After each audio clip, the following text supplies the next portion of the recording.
All right, we are live for another Travel Tip Tuesday here on my page, The Traveling Lucie. And I know that I have been gone for a couple of weeks, but I'm really excited for today's guest. Today's guest is Victor Prince, who has done the Camino de Santiago in Spain 5 times and also has written an amazing book called The Camino Way. So I'm really excited to delve into the topic of this with him today. And oh, there's the book. I love it. Thanks, Victor. And I'm just super excited. So thank you so much, Victor, for coming on today to speak with us. You bet. I've been looking forward to this. Yeah, me too. Yeah, it's always good to see you too.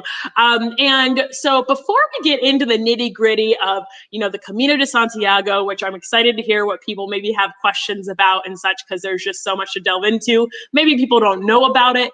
But before we get into that, I would love for you to share with us, just tell us a little bit about you and how you even got started traveling and everything, because that's a big piece. Yeah. Well, thanks.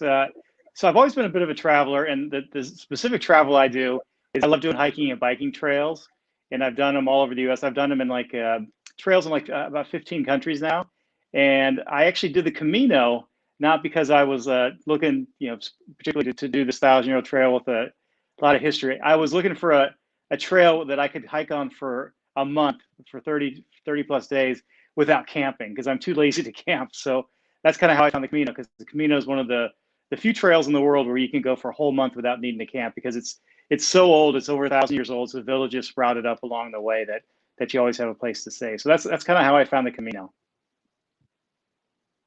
That's awesome. But how did so did you grow up with a lot of travel when you were younger?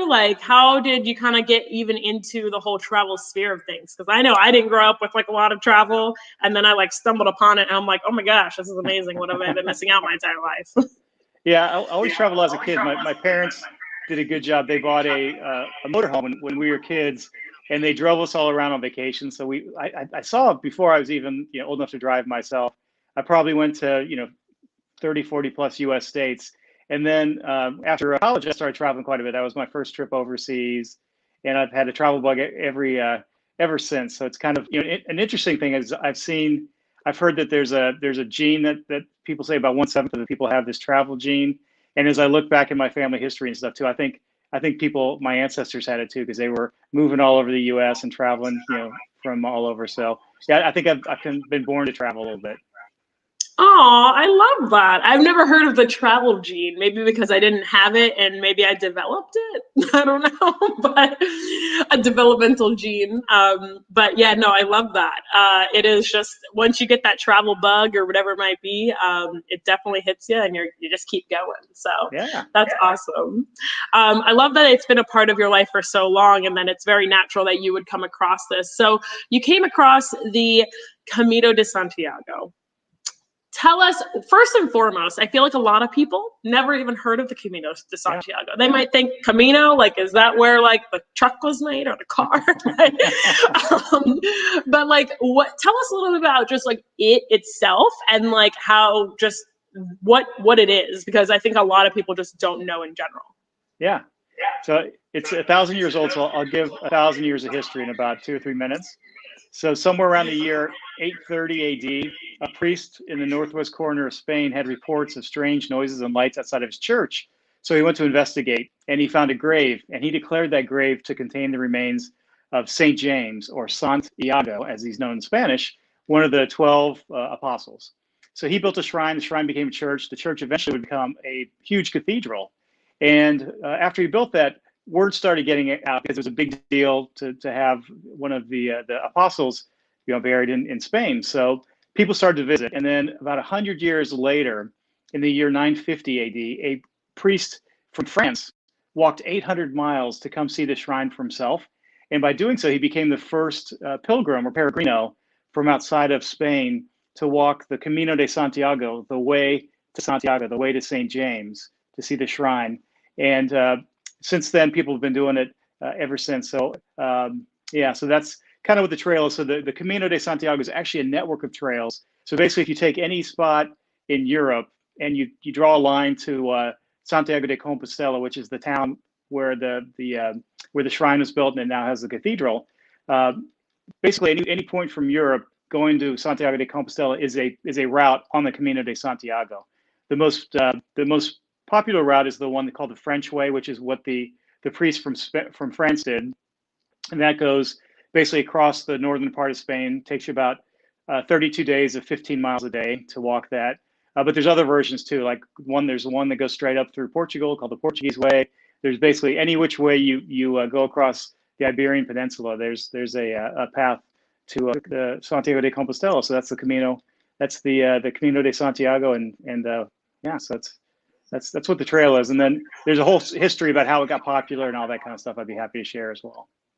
Yeah, absolutely. That sounds awesome. So, such an old trail. Wow, 1,000 years. Like, that's insane to even think about. Older than dirt almost, right? Yeah. So, talking about the trail itself, like, what is the landscape of the trail? So I know that you've said, it's easier to navigate. Like, tell us a little, obviously when people think of trails, especially maybe here in the US, they might think like in the mountains, like the Appalachian Trail is a very big one, very, very foresty, but, tell us a little about Spain and how that trail looks. Yeah, so I'll give you one perspective, first of all. So, the Appalachian Trail, about 1,000 people per year finish that trail. About 1,000 people per day finish the Camino de Santiago. To put it in perspective, that's how popular this trail is. Over 340,000 people walked it and finished at least the last 100 kilometers in 2019. But there's many different routes, but kind of the most popular one is this French Way that goes from, you start just on the other side of the Pyrenees Mountains in a little town called Saint-Jean-Pied-de-Port in France, and then you walk over the Pyrenees Mountains, and then you basically go across Spain to the big cities you hit are Pamplona, Logroño, Burgos, Leon, and then Santiago de Compostela. And what's neat about that, Spain is kind of like a mini. In some ways, it's so varied in that time, because you go over the mountains, and then you go through Basque Country, which has really good food and it's known for its pinchos and tapas. And then you go through wine country, Rioja, Navarra. So you hike part of that through vineyards and other points there. It's a lot like Napa and Sonoma. And one of my favorite parts on the Camino, there's even a fountain with free wine for pilgrims that one of the wineries put up. So after you go through that part, then you get to this big part they call the Meseta, which means little table. And it's the big flat part of Spain. So it's kind of like walking through Kansas. And then you get to the final part. You start going up into kind of some very, it's a very green, hilly country, Galicia, and it's near the coast. So you walk through some very different geography in that month when you walk the French Way in the Camino de Santiago. And that's, I think, one of the things people talk, it's kind of like, the first week breaks you as you go over the mountains and other things. And then you go over the flat Meseta, and it's kind of like the time to reflect. And then when you're going, you're coming into Santiago de Compostela, you're going through this beautiful greenery, these eucalyptus trees and all that kind of stuff. It's very different experiences jammed into 1 month of walking. So that's kind of what you get with the Camino.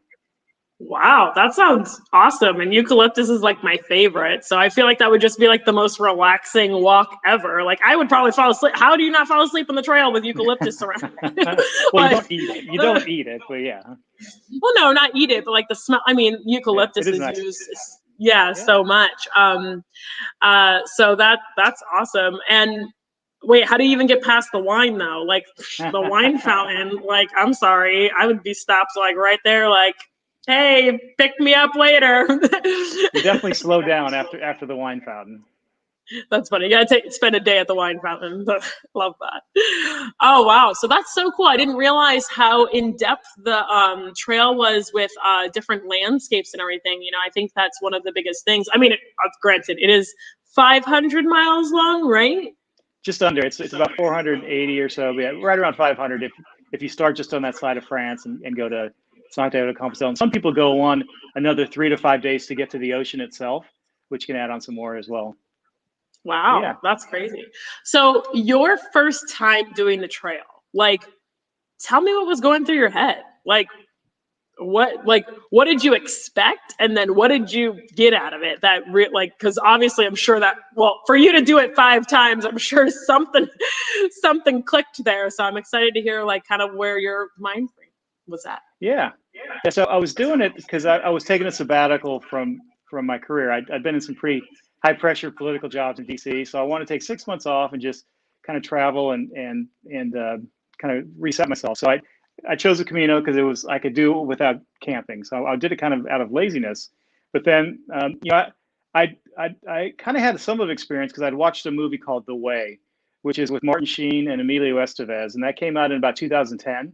And before that movie came out, about a couple thousand Americans did the Camino every year. And then since that movie came out, it's really hockey sticked up, and now there's a lot of Americans do the Camino. So if you watch that movie, you get a feel for what it is a little bit.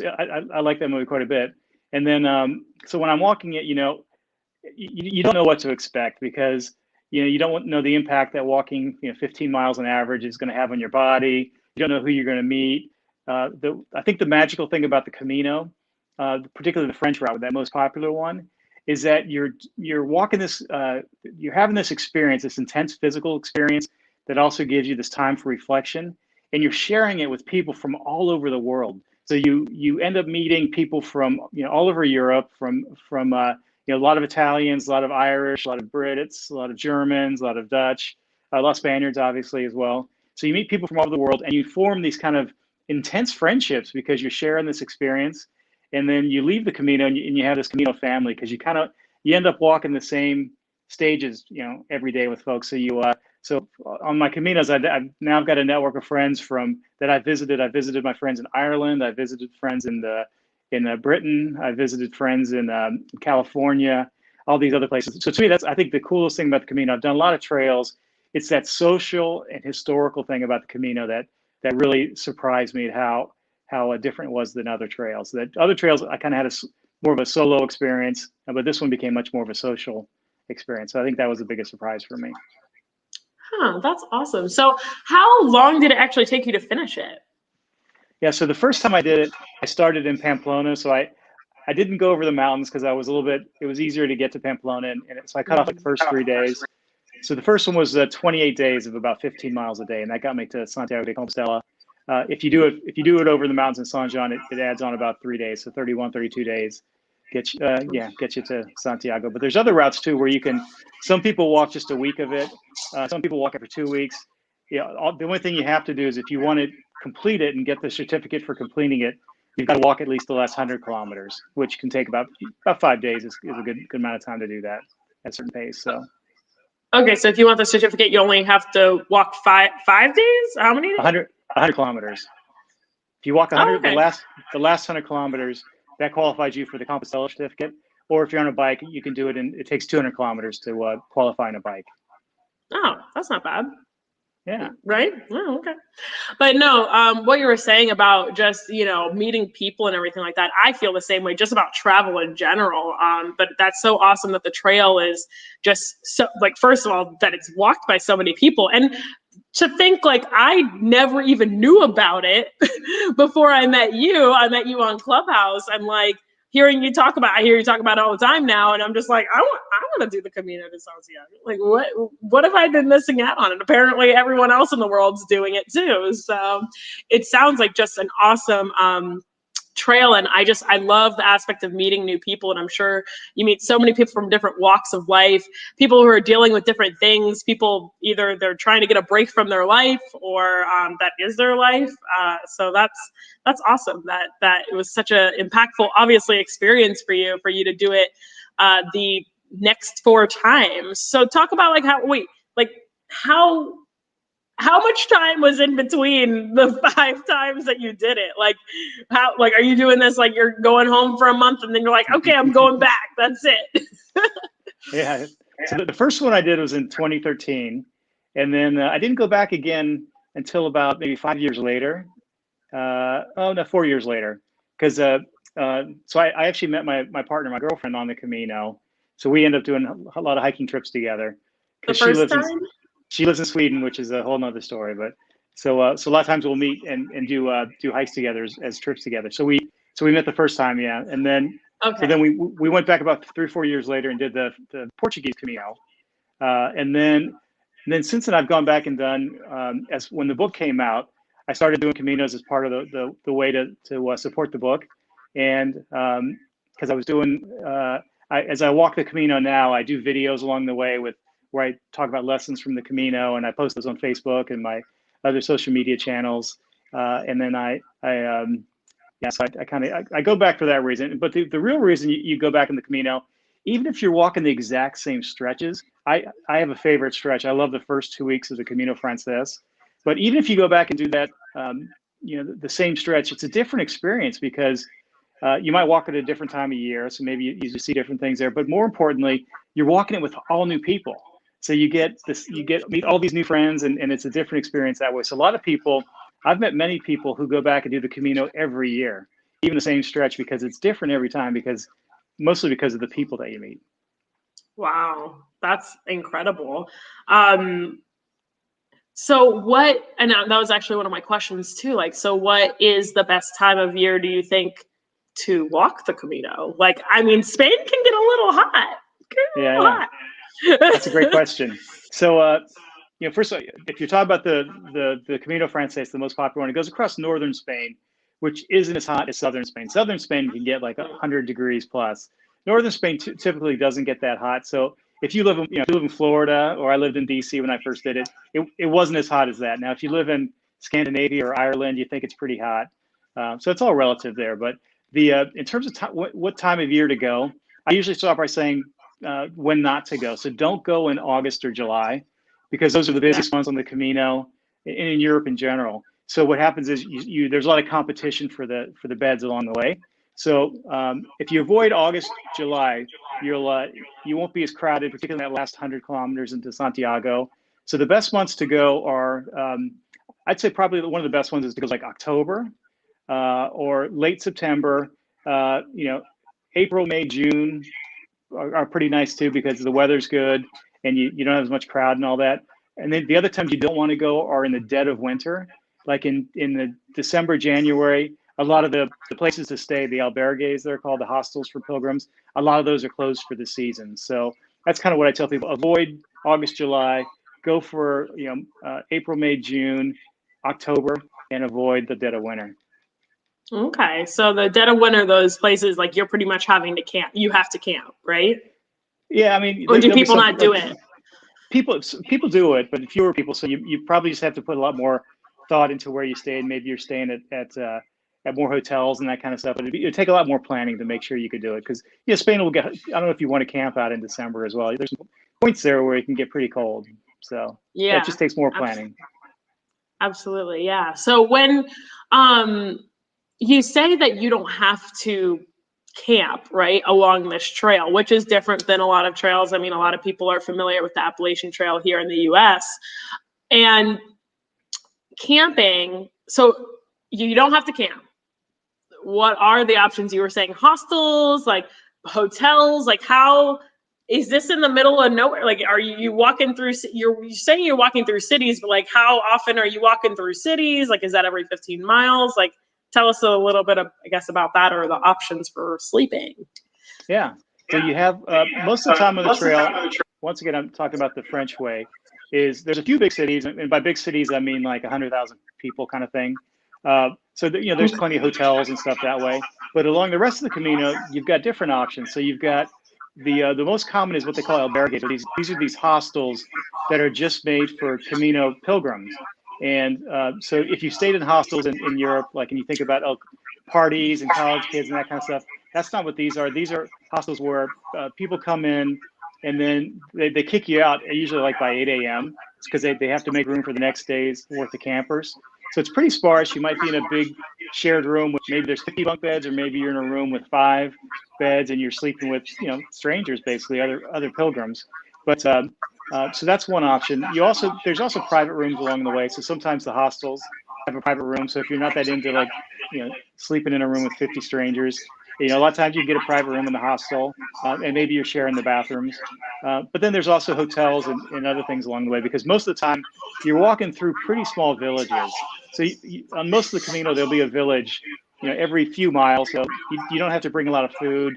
You don't have to bring a ton of water, that kind of stuff, because you're always kind of walking through places where you can get lunch, dinner, have a place to stay. You don't have to camp and do that kind of stuff. So yeah, on the French way, on other routes they might be a little bit more sparse, but most on the busiest routes of the Camino, yeah, you're kind of walking village to village. So would you say that the Camino de Santiago is a really good like starter trail for people who have maybe never done like a really long hike like that, or a through hike or something like that before? Yeah, it is. Because, for example, about 30% of people who finish the Camino are over age 60. So it's a lot more like walking than it's not really hiking. There's not much. There's not many places where you're really kind of doing really steep ascents or anything like that. So it's not like mountain hiking or hiking the Appalachian Trail that way or something like that. It's about probably 90% of the way in the French way. You could walk it in running shoes, and it's mostly just walking. There's a few times when you're going over the mountains and stuff where you might want a little bit more support around your feet for kind of some rocky trails and all that kind of stuff. But it's mostly walking. It's not. And our bodies are made for walking. So, what I tell people is, if you can walk a mile, you can probably walk 10 miles. And if you can walk 10 miles, you can get your body up to walking 15 miles. And if you can do it one day, it just becomes a matter of like your heart and soul and mind over your body doing it. So it's very accessible that way. Wow, I love that. So it's not that strenuous in general, it seems, which is awesome that so many older people are doing that too. And I love how you call them pilgrims, like everybody's a pilgrim who's doing it. So someone had asked, how is the trails profile in terms of elevation? Are there steep climbs throughout the way? You might have just kind of answered that a little bit, but you were saying there's some pieces that are a little bit more steep. Yeah, so I'll talk once again about the French way, that the most popular one. So going over the Pyrenees is the toughest day, and that I remember I had my iPhone on, and it was like 45,000 steps, and I think it was the equivalent of hiking up like, I don't know, a couple hundred floors, so kind of thing. So it's a long gradual ascent that you do. Some people break it up into 2 days because about a third of the way up the mountain, there's a hostel where you can stop. There's only like 30 beds in there, so you have to make reservations to get in there. But if you do it over one day, that's a tough day. And then a lot of it, there's a few other kind of hilly days. And then and then when you get to about 3/4 of the way through Osobreros is a tough day. So there's like 3 or 4 kind of tough days that are like uphill, gradual uphills for a long way. But you're never like scrambling. You're never like rock climbing with your hands or anything like that. So it's all just, it's trails, and it's long days kind of going uphill. But people do it. Yeah, it's just mind over matter. And it's the biggest thing you run into is blisters. Blisters are the thing that get people. So it's not so much, like their bodies fail. It's like they start getting blistered up, or they break down a little bit just from that amount of steps. That's the bigger thing. It's making sure you have good shoes, good socks. You test your stuff out. You take care of yourself. That's the biggest thing. Yeah, absolutely. So did you do any preparation for before the first time you did the trip? Yes. Yeah. So I did. It's important to kind of make sure you've broken your shoes in and your gear as well. So before I walked, I did I think I did a 12, 15 mile walk with a backpack. I filled it with a bunch of stuff and with the shoes and all that, because you want to make sure, it's going to be blisters and things like that. Like if your clothes doesn't fit right, and if it chafes or something like that, that's what's going to get you. So you want to make sure you walk a long distance and know that you've got the right equipment, the right shoes broken in, and everything there. So that's as much to walk that distance, is to make sure your equipment works right, as well. So you just kind of know what it is, and your body kind of gets used to it, because the human body is made for walking. So once you do it once or twice, you can do it over and over. But it is important to get that feel once or twice, at least. Yeah, absolutely. So how big was your backpack that you brought with you? Was it pretty big? Yeah, I do. I think I've got I think my bag's like 36 liters. It's the one that's just big enough to fit in an overhead on an airplane. Yeah, 40 liter. Yeah. So the key is, when you're packing for the Camino, because you're carrying it on your back, although there are services that will carry your bag for you if you want, but you're carrying it on your back, so you get very efficient. So you end up taking about maybe 2 or 3 pairs of pants, and you want to get the lightweight pants that dry quickly and that kind of stuff. And you take 2 or 3, 4 shirts. You're kind of having 2 or 3 changes of clothes, because when you get in each night, you're washing your clothes in the sink or the shower or whatever. So there's kind of a joke that all pilgrims, by the end of it, your hair, your body, and your clothes all smell the same, because you're using the same soap as you're cleaning it. So pilgrims, they clean it along the way, and that helps keep you very light. So you only have like 2 or 3 changes of clothes, and you kind of wash one and wear your clean ones. And yeah, so it's kind of, because it's not a fashion show. Everyone's kind of wearing the same pilgrim stuff. So. Wait, are you sure it's not fashion? Is there like a dress code, like a pilgrim dress code? But it's funny you say that, because there's like the Camino's so old that there are like it's in history books about, the first time people started talking about pilgrims on the Camino was like the 12, 13, 1400s, because they had a distinctive outfit they wore. They had a walking stick, and then they had like a gourd which carried their water for them. They had a big floppy hat for the sun, and then they would have like a long, just like a very simple kind of robe, and it's kind of the symbol of the Camino today, but it became kind of a distinctive uniform. So today, everyone's you're wearing like a backpack, hiking shoes, you probably have a walking stick, and you're wearing, all the same, everyone kind of looks the same. So it is kind of a uniform that you recognize after a while. That's funny. I was going to say, it sounds like you're describing you, the big floppy hat, the walking stick. I'm pretty sure I've seen all of these pictures with you in this outfit. That is awesome. I went at Halloween, my default costume is just to be me as the Camino guy. That's a bad costume, Victor. That is what you eat, breathe, and sleep. That is so funny. So wow, so what do you think are you said you don't really need much when you're on the trail because you can stop through all these places and such. So what do you think are like the top spot? Like, do you just have clothes with you? Is it just clothes and your shoes, like making sure you have that good stuff? Like, what are the 5 essentials that you're bringing with you on the trail? Yeah, so it's that 2 or 3 pairs of hiking clothes. The most important thing are a good pair of shoes that are broken in. I can't emphasize on that. You want to break them in before you get there. Sun protection, because you're out in the sun for like 8+ hours a day. So for me, that hat is like a big deal. It's like you want a good sun hat. You wear sun protection, all that. And then it's kind of funny because you walk in the Camino and you're walking from east to west. So pilgrims, they get this hilarious sunburn if they wear shorts, where it's just the back of their legs that's suntanned. The front is not suntanned because you're always your back's to the sun most of the day. So good sun protection, good shoes. It's worth investing in a good backpack. I have a water bladder in mine, so I can just it makes me better at hydrating, just to keep up with water. If I always have water ready like that. And then a lot of people, I've never been a big walking stick guy, but I actually do on the Camino, because there's some places, particularly downhills, where if you've got a backpack, the poles actually take the weight off you as you go downhill, and it makes it easier on your knees. And the other thing, it just gives your arms something to do too, because you're walking all this time. You might as well get an upper body workout as well. So I usually just buy one of those old, like the old wood one when I get there, instead of packing it and all that, because it can be a hassle to get the metal ones through security on airplanes. So I usually just buy an old wood one, and then I kind of donate it to someone at the end when I'm done. So those are kind of the things that you find on the Camino. That's cool. So I didn't even think about I always think with the walking sticks, it's obvious. I think it's for maybe older people who have bad balance or whatever it might be. But that makes actually a lot of sense, with the backpack and such like that, to have that with you on those uphill, and that makes sense. Yeah. So does the Camino have trail names, kind of like I know the Appalachian Trail does? So I'm curious, do you have pilgrim, whatever you call them? Is there a specific thing for that? You don't. It's not as formal as the Appalachian Trail, but you end up knowing everyone by their saying on the Camino that after you walk with someone for an hour on the Camino, you know everything about them. You know their biggest hopes, their dreams, their fears, their childhood memories, what they want to be when they grow up. Everything about someone and their first name, but you don't know their last name. So it's everyone's Victor from the U.S. or we all kind of know each other by your first name and where you're from, and that's kind of as much we get into that. We don't really have names. That's funny. That's cool. Okay, Victor from the U.S. Got it. I think that is awesome. my identity in the Camino had a lot. People remember my hat. So particularly, I had this goofy sunshade on the back of it.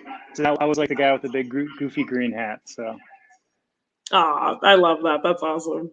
We have Haley joining in us with us, and she's like, "It's so weird to see you guys' faces move when instead of talking just on Clubhouse." But the trail sounds awesome, and she's saying, "Thanks, Victor. Hopefully, she'll get there one day." You know, I'm like thinking, I'm like, "When's the next week I've got off?" I mean, I'm like, "What am I going to go Camino?" Like, but the next week I have off is in July, and you literally said don't go in July, so I'm like, well, I've gone in July. Yeah, it just takes more planning. You know, so and this year is going to be interesting with COVID because a lot of the albergues, the hostels, what the reports I'm getting, they're like at 30% capacity. So you know, it's like 1/3 of the beds available, kind of stuff. So it just you know, it'll take more planning and a little bit. I'm kind of telling people to maybe not go this year, go next year. Let Spain kind of figure it out is my advice. But yeah, they're welcoming pilgrims again. You just have to wear masks the whole time, even when you're hiking in the middle of nowhere. So you know, it's a different Camino this year. Okay, so it is. So you do know that that's the case. Then they're still requiring the masks on the Camino right now. Yeah, so that's a big deal. So they really just opened up because Spain, you couldn't travel between provinces in Spain for quite a while. So that just opened up, but people are walking the Camino, but you literally do have to wear a mask the whole time, which some people, it'd be a funny tan line too, if you're wearing your mask all day. Yeah, so that might funny tan on your funny tan on the back of your legs, on your face. You're gonna be looking like a whole new person afterwards, like dual color. It's like camouflage. Oh, that's funny. So, you speak about all of these hostels and such along the way, but like, do some people actually camp? Like, do you have to stay? Or I guess you don't have to, you can do whatever you want, I'm guessing. But like, is there a big portion of people that actually do camp, or are there like campsites or like camping areas? Not really. So the hostels are pretty cheap. So it's like maybe 15 euros, for a bed for a night. So, I've seen a few people camping, but a lot of times they'll be sorry that they brought the thing there. And I think technically you're not really allowed to camp out in public, in like places in Spain. I've seen people do it, but you don't see many people do it. It's because the times I've seen people do it, I saw one guy do it because he was trying to do the Camino in like twice as fast as I was. So that meant he had to he couldn't plan around stopping in cities. He had to get his miles in every day. So he would camp just so he could be on his own. So then he's like staying out on his own. His Camino was very different from mine. He wasn't a social Camino. And then, you don't see many people camping. You might, if I were worried about going when it was really busy and I might have a hard time finding an open bed, I might take like one of those hammocks, that you can string up between trees, that particularly if you have like a bug thing in it. I might take one of those as a backup. Because if you're gonna stay in the hostels, you might want a sleeping sack anyway to use at the hostel. So maybe something like that. Okay, and those hostels. So you said they're pretty cheap. They're about $15 a night. So, what is? I'm guessing maybe like you've done like I don't know if you do the exact same. Like no, it sounds like you do different trails each time that you go, like kind of different ways or whatever it might be. But like maybe you do things a little bit different. What do you think is the cheapest? Like if you wanted to do like the cheapest way on the Camino, like how much is it going to cost for someone who wants to do the whole trail? Yeah, so it's gonna vary now with COVID because once again there's hostels and beds. But the cheapest hostels out there are usually the ones run by the little village governments called municipales, and those could be cheap. They can be, these are pre-COVID prices, but maybe 10 euros, not dollars, so 10, 15 euros. You're not really going to, before COVID, you probably wouldn't pay more than 20 euros for a bed. Maybe, I don't remember seeing anything 25. So that's a lot cheaper than a hotel or something like that. And then your food's pretty cheap too, because a lot of times restaurants have a Pilgrim Menu where they'll have a set kind of multi-course meal. So maybe you get a little salad, maybe you get a little, get an entree, then maybe you get a little dessert. And you get a bottle of wine, and oftentimes that's like 10 euros for the whole thing.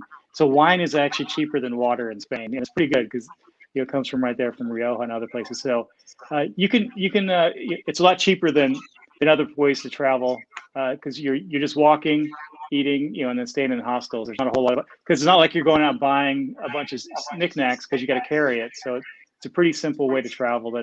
It's hard to beat, low cost wise, because Spain in general is lower cost than a lot of Europe, and Portugal's even cheaper. So the cost in Portugal, if you do the Portuguese way, your dollar or your euro even goes further. So yeah, so because it takes you a month, so you've got a month of spending the nights and all that, so it adds up, but it's cheaper than a month staying in hotels.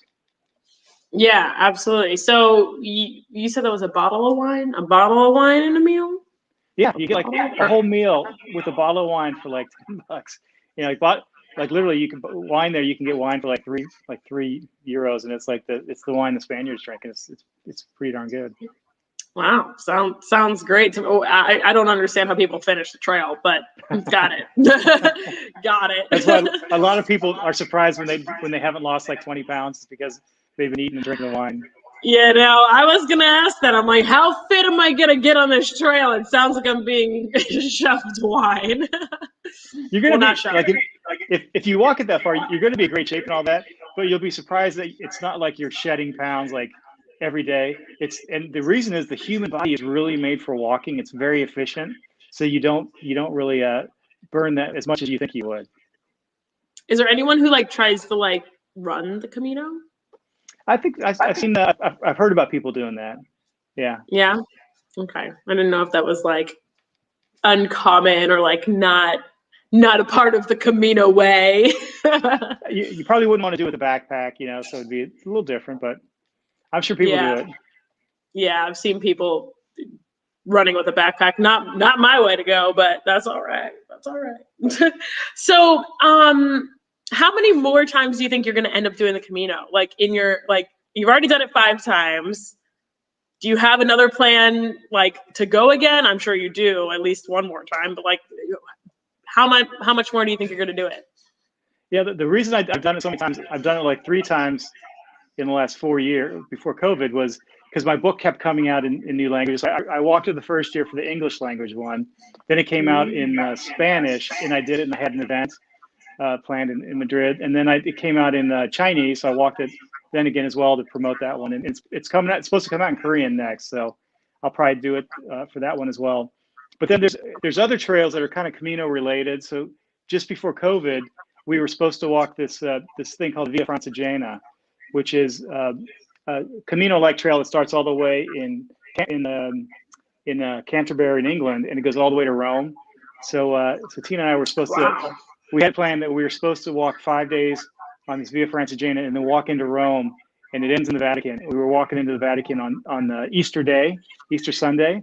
And the cool point is if you're a pilgrim and you can prove it if you've got a credential, you get into places like they give you a special tour of like I don't know about, I think the Vatican, but we got a special tour at Canterbury. There's this amazing cathedral, and we got a special pilgrims tour that there's a line of people waiting for hours to get in there. We got taken right in and had a private tour because we were pilgrims for free.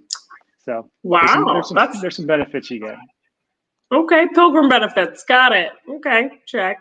Do you always, does your wife always do it with you when you are, or wife, girlfriend? Is it wife or girlfriend? My girlfriend, yeah. My partner.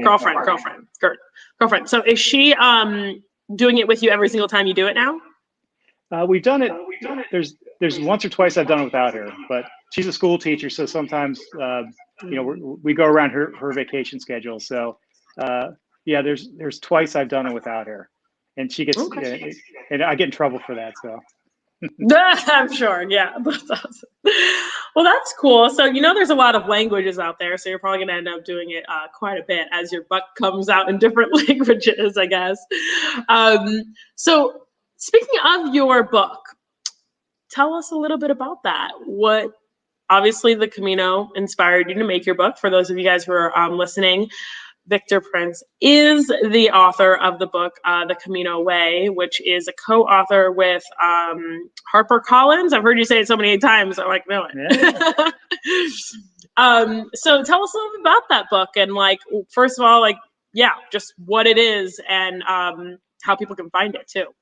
Yeah. So I walked the Camino having no intention of writing a book. I'd never written a book before. So on my first Camino, as I was walking, I had all this alone time to reflect, and I just left. In my career, my last job, I'd had about 350 people reporting to me as COO of this federal agency, kind of a high pressure job. So then, as I was walking there, reflecting about there's these values on the passport that pilgrims have. So this is a Camino Passport that you get, and this is where you stamp places along the way to prove that you've walked that, and you take this to the cathedral at the end, and you get your Compostela. But the thing I did notice on this until a few days in was there's this page where it says, here's the values you should live by while you're on the Camino, and it's these 7 simple values. These are how you're supposed to act while you're a pilgrim, and it was 7 things: live in the moment, welcome each day its pleasures and its challenges, make others feel welcome, share, feel the spirit of those who have gone before you, imagine those who will follow you, and appreciate those who walk with you today. So those values just really resonated with me, and I kept thinking as I'm walking, like, geez, if I'd had these values as a manager at work, I would have been a much better boss. I would have been better at my job. People would probably had a better experience. So when I got home, I wrote a blog about here's these lessons and how these could be good as that. And then I posted on LinkedIn, and it went to like on the top 3 of LinkedIn for a few days. It was me, Sir Richard Branson, and Ariana Huffington at the top of LinkedIn, and it went viral. So that kind of snowballed into the book deal, and that's how I ended up. This is actually my 3rd book. I wrote a book after just a straight on leadership book after the Camino, because I got this wave of confidence by walking across Spain. But that's kind of how the Camino Way came out. I had no intention of writing it, but it popped out. And what's neat about it is I wrote it in terms of lessons you learn. So there's a lot of books out there which are people's journal about here's day 1 of my Camino, day 2, and all that. I wanted to write something more around these lessons and how to apply these in the real world, how you learn those on the Camino. And I interviewed over 100 other pilgrims from 16 different countries, and they shared their stories with me. So the book is all these lessons told, it's stories from my experience, both before, like what was Victor like before the Camino, what did I learn on the Camino that changed me, and then I throw in all these other lessons from other folks. So it's written that way. So it's a little bit different than some of the other Camino books. Wow, I love that. That sounds awesome. Someone just asked a question. So saying, you mentioned that about 1,000 people per day finish the Camino. Are there parts that get crowded or clogged? Thinking of all the people who do Everest and wait in line to get to the summit. That's a great question. So so once again, this is pre-Camino. So in 2019, that's when 340,000 people finished. So the place where it gets crowded is that last 100 kilometers on the French Way, because that's what you have to do to get the Compostela. So it's that usually around a town called Sarria, from Sarria into Santiago. So it takes me like 5 days, but that's where you start getting like these buses of people from church groups or students. They'll come there, and then that last part gets really clogged. It's hiking, so it's not like traffic, but there's a lot more competition for beds along the way there, and you go from having you have a lot of solitude on the way into there, but after there it gets pretty crowded. So I tend to avoid that last 100 kilometers of the French Way now. And then when I've gone back, like on the Portuguese Way, it's a little bit less crowded. I've done the English Way. And then the Camino Finisterre, it's kind of like if I go back into Santiago to do that last 100 kilometers, I might do the Camino Finisterre, which is kind of going backwards from the ocean into Santiago, and you can qualify that way. But yeah, I don't tell people to avoid the last 100 kilometers from on the French Way, but if you've walked that first 3 weeks in kind of like, solitude and all that, and all of a sudden you're in with a ton of new people, like 3 times as many people, overnight, it's a different experience. But if that's all you can do, it's a great experience. I wouldn't tell people to avoid it. I just let people know. Love that. So that's a great insight into just the different areas of it too. So then to be cognizant of that too, so that you could be prepared. And so you were talking about those lessons that they kind of have on there. What's your favorite lesson from this, I guess the 7 lessons, or did you make your own? Was there a lesson that you found that was not a part of those?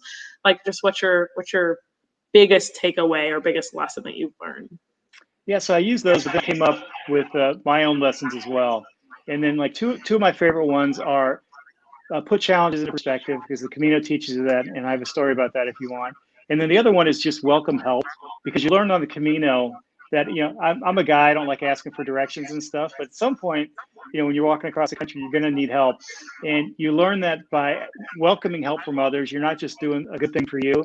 you're letting them feel helpful and feeling valuable, because people like to feel valuable. So letting people help you is actually a gift that you're giving them. So that's probably the biggest lesson I learned, and that in putting challenges into perspective. Yeah, that's a good one. I've been told that before too. Like, you know, if someone tries to pay for you or something like that, or whatever it might be, like, it's like, you know, how does it feel like when you try to do that for someone else, and imagine someone trying to like say, no, you can't do that when you want to do something good. Yeah, it's definitely a good thing to keep into perspective. So I love that. You said you had a story about the other one. Yeah, so the putting challenge in perspective. So, yeah, on my first Camino, every pilgrim has a low point, and then mine came at about day 8 of my Camino, because I had the day before I'd screwed up my planning, and I walked 25 miles in a day because I had my plan different. So the next day I wake up, and this is July in Spain, and it's a hot day, and I'm walking, I'm sore, I'm blistered, I'm mad at myself for being so stupid, and I'm walking, and as I'm walking for like the first hour, 2 hours, I'm walking on this flat thing, but there's this huge hill in front of me that I've got to get over, and it's just like taunting me. And that's where I had my meltdown. I'm like, what on earth am I doing? I'm never going to be able to do this. This is by far the stupidest thing I've ever done in my life. You know, I'm like, I can't even call a cab here. So I had to keep walking. So I kept walking, and I felt real sorry for myself. And then about halfway up the hill, I saw a marker on the side to a pilgrim who had died at that spot trying to get over that hill. And that really put my head right, because I realized that, you know what, I was having a bad day, but I was having a bad day doing something I love, and having a bad day doing something you love is better than most days doing something you don't. And I also realized that a lot of people would be glad to trade their problems for mine that day. So that kind of put my head in a better place. And then I kept going, and I got to the top of that hill. And when I got there, I saw this amazingly beautiful sight of the Camino just stretching out for miles and miles, and you can see little pilgrims, you know, on it the whole way. So I snapped a picture, and in many ways that picture changed my life, because when I came back and wrote the blog, that's the picture I put at the header of the blog, and I think that's why it went viral. And so when the book came out later, and the publisher asked me who I wanted to dedicate the book to, I said I'm going to dedicate it to someone I've never met. But Jose G. Valino never got to see the top of the mountain. He was the guy whose name was on the marker there, but he helped me get to the top of the mountain, and that changed my life. So I wanted to thank him and thank his family for helping me get to the top. So that's kind of like how to learn to put things in perspective. I'm like about to cry. That's like so. Oh, that is so incredible and inspiring, and like, wow, like that's awesome. Like, I mean, to be able to like capture that moment and to like really just know where that turning point was, that's really special. And I'm glad that you took that picture and that you could, you know, hold on to that moment and share that with others. I love that. And now readers from the book, they put a rock on his thing and to say thank you for me, and someone sent me pictures. So stop! That's so cute. Oh my god, that's amazing. So look at that. You're impacting so many people with that book, I'm sure. How many have you sold? Like, or how many people have it in their hands? Do you know that number? Like, yeah, it's thousands, not millions. So I'm not Stephen King, but my favorite part, the stat I love is it's in public libraries in 44 or 50 US states and in 20 countries on every continent except for Antarctica. There's two stories I love about international readers. So one is this woman in England who runs a prep school, like for kind of upper class boys, a high school, private school, and she told me, she's like, I assign your book to these kids because they're going to go out and they're going to run their families' businesses and all that, and so they're learning all the facts. I want them to learn to be better people, to be good people as they do that too. So she assigned my book to these groups of elite private school folks there, and then another crazy story I had was I was walking the Camino, and Tina went to bed early, so I was out for dinner by myself in this small town called Nahara. And then I had a pizza, and I wasn't going to eat it all, so there was other pilgrims there, so I offered the pizza. And then there was some pilgrim who was from Korea, and they were speaking English. And I said, "Oh, by the way, you know, my book's coming out in Korean next, and I have a little mini-sized version of the cover. It's like a business card size thing." And I showed it to them, and as soon as I showed it to them, this woman who I'd just given the pizza to, she starts yelling, and she grabs her husband, And she goes, do you remember that book that you read that got us here? He's like, the author just bought you pizza, and they were from Indonesia. So it's just crazy. It's crazy stories like that I love about this book and the Camino. Oh, I love that. That's so cool. It's such a small world, isn't it? Yeah. That's incredible. Yeah, and you're definitely contributing to the amount of people that are on the Camino de Santiago. That's for sure. They should. That's awesome. I love that. That's every piece of that story is just awesome. Wow. So you've really gone over a lot. I learned so much from this, and I think everybody else who was watching did too. Is there any last minute thing? Like, is there anything else you want to like just share? Something that's on your mind? Something that you think is important for people to take away from everything? Yeah. So so helping people discover the Camino has become a personal mission for me, because I believe that every time someone takes a step on the Camino, the world becomes a slightly better place, because people from all over the world share this intense experience, and you learn that you form these friendships, and you learn that the things that divide us are so much smaller than the things that make us all common. So I that's kind of why I'm on a personal mission with the book and other things else, to help people walk the Camino and share that experience as well, because it changed my life, and I think a lot of other folks could benefit from it as well. I love that. That's incredible. I definitely feel the same. I feel the same about travel in general. I feel like if people have never traveled before, once you start, changes your life. Once you step on a plane or wherever you're going, it's life-changing. So that's amazing, Victor. Thank you so much. Well, go ahead and tell people how they can either contact you, get in touch with you, follow you on social media. Like, let us know all the stuff and get your book. Yeah. So this is the book. So you can, if you just Google the Camino Way or my email, find us. VictorPrince.com is my website. You can find all my books there. And then we have a big Camino page on Facebook for the Camino Way. It has like 12, 14,000 followers. So if you just do the hashtag the Camino Way book on Facebook, you'll find it. And I do all kinds of events there and other stuff. You also can find me on Clubhouse, which is where I know the Traveling Lucie from. And I do a weekly show there on Wednesdays at 3 p.m. Eastern, which is 9 p.m. Central European time, or noon on the Pacific coast. And it's kind of fun. I've got some co-hosts, and we get a really interesting mix of people from all over the world on that call every week, which is a lot of fun. And then Instagram. So if you go to the Trail Pro on Instagram, you can find me, and I share a lot of my pictures from Camino there. And on my website, it's kind of fun. I've got a lot of videos from the Camino. There's even a free chapter of the book if you want to just get a sense for what the book's like there as well. So VictorPrince.com is probably the best way, but yeah, I'm out there in a lot of places. That's awesome. I love that. Thank you so much, Victor. And, for those of you guys who don't know, me and Victor met each other off of Clubhouse, which you briefly mentioned earlier, and we host a room every single Monday together called On and Off the Beaten Path. So it's been such a pleasure to get to know Victor over the past few months and just speak with him each and every time. So I am so thankful for you to be here and to share your passion and drive for the Camino de Santiago, and for me to learn so much too, and I hope everyone else did too. But before you go, I have one last question that I ask to every single person who comes on to my show here, the Travel Tip Tuesday. So it is a little deep. Are you ready? Let's go. All right. So I would like you to tell people how travel in general has changed and impacted you in your life. Yeah, I'd say a couple ways.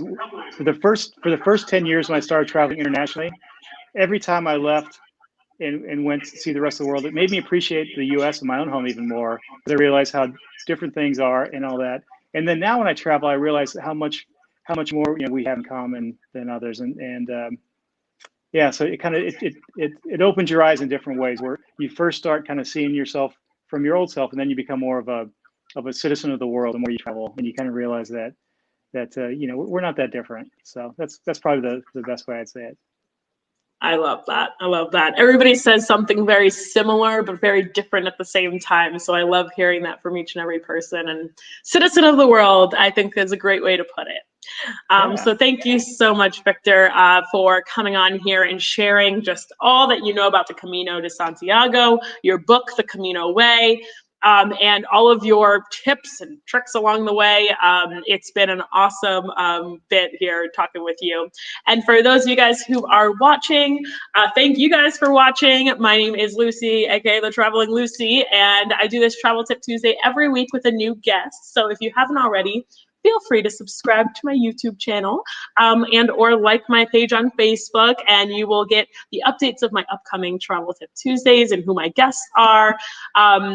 And you can find me on Clubhouse too at The Traveling Lucie. So it is just awesome. I love, love, love interviewing these people each and every week and just trying to inspire people to get out there, see places they've never seen before.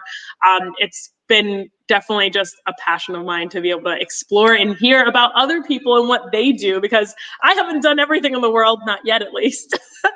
So I love learning from other people, and I'm so glad that you guys are along the journey with me. So stay tuned for next week's guest, and thank you again, Victor, for being here. Very much appreciate you taking the time out of your day. Buen Camino. Buen Camino. Buen Camino. Oh, I like that. All right. Have a great day, guys. Happy Tuesday, and have an awesome week. Talk to you guys soon. Bye.